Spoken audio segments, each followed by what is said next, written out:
Big boss season 7 പണിപ്പുര ടാസ്കുകളും അതോടനുബന്ധിച്ച് ഏഴിന്റെ പണിയും എന്നുള്ള കോൺസെപ്റ്റുമായിട്ട് വന്ന ഒരു സീസണാണ് ഇപ്പൊ നടന്നുകൊണ്ടിരിക്കുന്നത്. ഒരുപാട് കല്ലുകടികൾ നിറഞ്ഞ ഒരു സീസണാണ് ഈ പറയുന്ന ബിഗ് ബോസ് സീസൺ 7. കാരണം ഒരുപാട് നിയമലംഘനങ്ങളും അതുപോലെ തന്നെ ഞാൻ കഴിഞ്ഞ വീഡിയോയിൽ പറഞ്ഞതുപോലെ ഫാമിലികളിൽ പോലും കടന്നുകയറ്റങ്ങൾ നടക്കുന്ന ഒരു സീസണായി മാറിക്കഴിഞ്ഞു നിലവിൽ സീസൺ 7.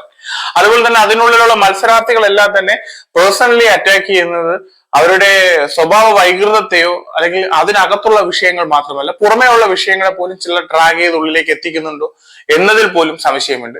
എങ്ങനെ അടി ഉണ്ടാക്കാം, ഇന്ന് എങ്ങനെ ഒരു അടി പൊട്ടിക്കാം എന്നുള്ള രീതിയിൽ നടക്കുന്നതിന്റെ ഇടയിൽ വളരെ വ്യക്തവും കൃത്യവുമായ രീതിയിലുള്ള ഗെയിം പ്ലാനുകൾ മെനഞ്ഞുകൊണ്ട് വളരെ വ്യക്തമായ പോളിസികൾ മുന്നിൽ വെച്ചുകൊണ്ട് ഒരു മനുഷ്യനോട് മത്സരം നടത്തുന്നുണ്ട്. ഒറ്റയാൻ കാട് കയറിയതുപോലെ ബിഗ് ബോസിലേക്ക് വന്ന ഒരു ഒറ്റയാൻ എന്ന് വേണമെങ്കിലും നമുക്ക് ആ മനുഷ്യനെ വിശേഷിപ്പിക്കാം. ആരാണ് ബിഗ് ബോസിലെ ഒറ്റയാൻ? അക്ഷരം തെറ്റാതെ നമുക്ക് വിളിക്കാം. അതെ, ആദ്യമെല്ലാം അപഹസിച്ചിരുന്ന, ആദ്യമെല്ലാം ഒരുപാട് പേർ താഴ്ത്തി പറഞ്ഞിരുന്ന, എന്തിനാണ് ഞാൻ പോലും എന്റെ വീഡിയോകളിൽ എന്തിനാണ് ഈ മനുഷ്യൻ 5 വർഷം ജോലി കളഞ്ഞ് ഇതിനു വേണ്ടി നിന്നതെന്ന് പോലും ചോദ്യം ചെയ്യപ്പെട്ട one and only commoner mister Aneesh തന്നെയാണ് ആ ഒറ്റയാൻ.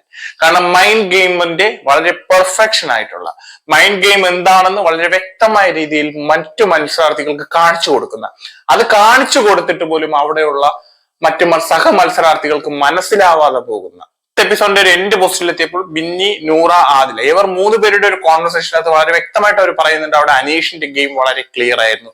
അതൊരു മൈൻഡ് ഗെയിമാണ്, അത് കറക്റ്റ് ഒരു മൈൻഡ് ഗെയിമർ ആണ് എന്ന്.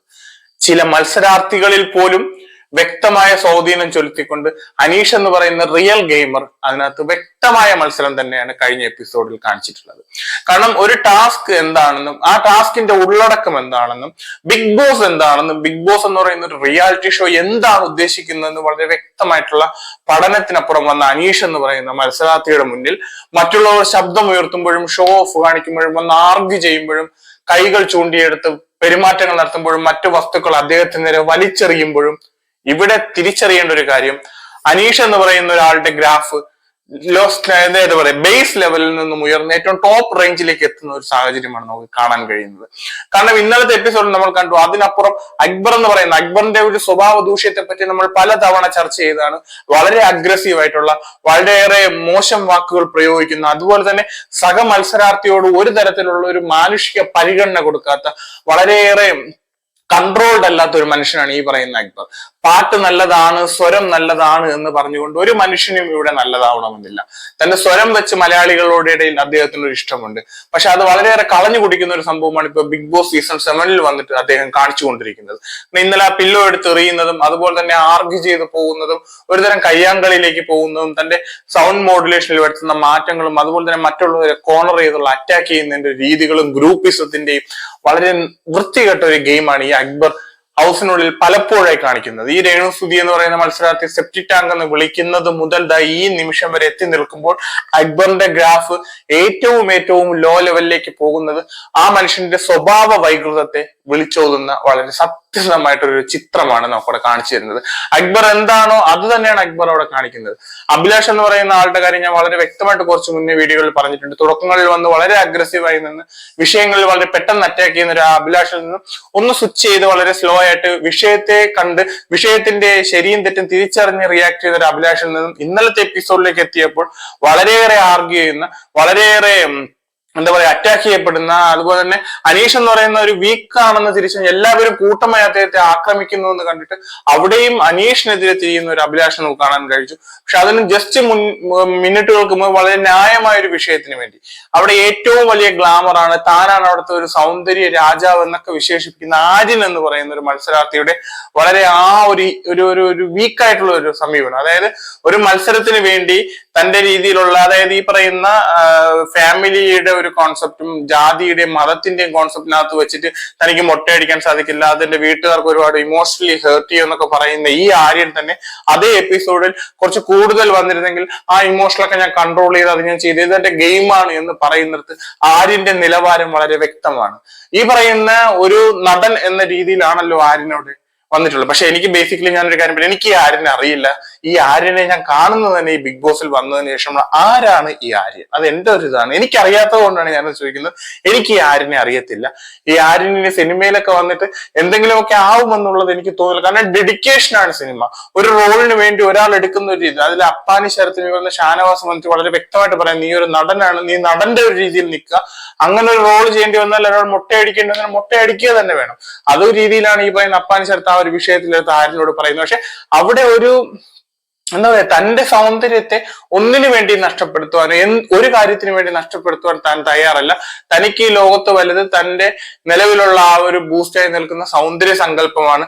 സൗന്ദര്യ സങ്കല്പത്തിൽ പുറത്ത് ഒരുപാട് വോട്ടുകൾ കയറുമെന്നും ഫിസിക്കൽ ടാസ്കുകളൊക്കെ താനാണ് കേമനെന്നുമുള്ള ഒരു ധാർഷ്ട്യത്തിന്റെ, ഒരു അഹങ്കാരത്തിന്റെ ആൾരൂപമായിട്ടാണ് കഴിഞ്ഞ എപ്പിസോഡിൽ നമുക്ക് ആര്യനെ കാണാൻ സാധിച്ചത്. അവിടെ മത്സരത്തിനുള്ളിൽ തന്നെ മത്സരാർത്ഥികൾ തന്നെ ഈ ആര്യന് അങ്ങനെ ഒരു പട്ടം കൂടെ കൊടുത്തിട്ടുണ്ട്. അതാണ് ആ അഹങ്കാരത്തിന്റെ ഒരു ഏറ്റവും പീക്ക് വേർഷൻ നമുക്ക് കാണാൻ കഴിഞ്ഞത്. അത് തന്നെയാണ് അഭിലാഷ് എന്ന് പറയുന്ന മത്സരാർത്ഥി വളരെ വ്യക്തമായിട്ട് അവിടെ പറഞ്ഞു വെച്ചത്.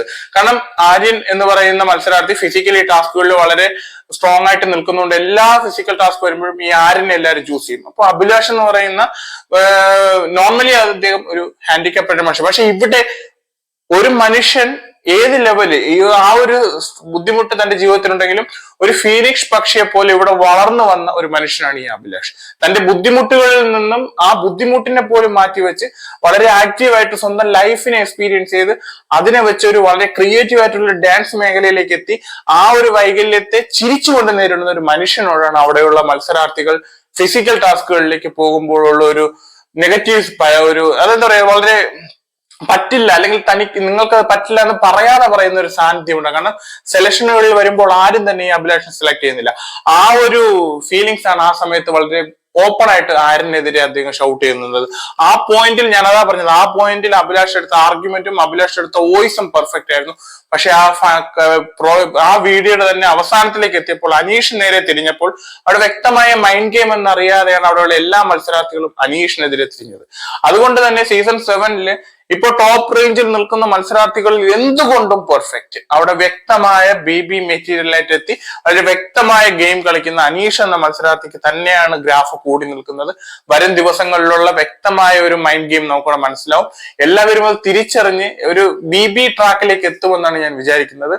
ഇവിടെ ഇമോഷണൽ അല്ല, അതുപോലെ തന്നെ ഇവിടെ എന്താ പറയുക, സോഫ്റ്റ്നെസ്സിനോ അതുപോലെ തന്നെ എന്തെങ്കിലും തരത്തിലുള്ള അനുകമ്പയ്ക്കോ എന്തെങ്കിലും തരത്തിലുള്ള കോണറിങ്ങോ എന്തെങ്കിലും പിസത്തിനോ അല്ല ഒരു സാന്നിധ്യം കൊടുക്കേണ്ടത്. മറിച്ച് വ്യക്തമായ ഐഡിയ വെച്ച് ക്ലിയർ ആയ രീതിയിൽ ഒരു ഇൻഡിവിജ്വൽ മനുഷ്യൻ എങ്ങനെ അവിടെ ഗെയിം കളിക്കുന്നു എന്നതാണ് തിരിച്ചറിയേണ്ടത്. അങ്ങനെ ഉള്ളവരെയാണ് നമ്മൾ സപ്പോർട്ട് ചെയ്യേണ്ടത്.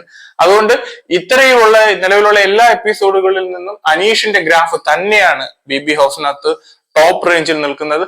ടോപ്പ് 5 വളരെ ശക്തനായിട്ടുള്ള ഒരു മത്സരാർത്ഥിയായിട്ട് തീർച്ചയായിട്ടും അനീഷ് എന്ന കോമണർ ഉണ്ടാവും. അതിന് കപ്പടിക്കാൻ പോലും വളരെ അർഹനായിട്ടുള്ള ഒരു മനുഷ്യൻ തന്നെയാണ് ഈ പറയുന്ന അനീഷ് എന്ന് പറയുന്ന കോമണർ. പിന്നെ മറ്റൊരു വിഷയമായി വരുന്നത് വരെ നിങ്ങൾക്ക് എല്ലാവർക്കും നല്ലൊരു ദിവസം ഞാൻ ആശംസിക്കുന്നു.